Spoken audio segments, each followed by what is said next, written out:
આજે આપણે બનાવીશું રેસ્ટોરન્ટ સ્ટાઇલ અને ટિફિનમાં આપી શકાય તેવું સૂકું ભીંડા અને બટેટાનું શાક. તો 250 ગ્રામ ભીંડાની સામે મેં અહીંયા એક મીડિયમ સાઇઝનું બટેટું લીધું છે. તેની સાથે ડુંગળી અને ટમેટાને પણ કટ કરી લઈશું.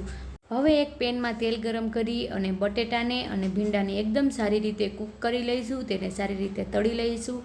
હવે આ જ પેનમાં થોડું એવું તેલ વધારી તેમાં 1 ચમચી જેટલું જીરું નાખી તેમાં પહેલાં આપણે ડુંગળીને ફ્રાય કરશું. ડુંગળીમાં થોડું મીઠું અને હળદર નાખી અને ડુંગળી થોડી કૂક થાય ત્યાં સુધી તેને પકાવી લઈશું. હવે તેમાં આપણે ટમેટાને એડ કરશું.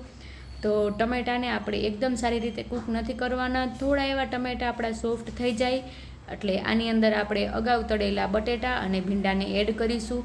ફટાફટ મસાલા જોઈ લઈએ તો સામાન્ય એવા ઘરના મસાલા, મીઠું, ગરમ મસાલો, ધાણા જીરું પાવડર અને કાશ્મીરી લાલ મરચું પાવડર આપણે એડ કરી ઢાંકીને 5 મિનિટ સુધી પકાવશું તો આપણું શાક તૈયાર છે.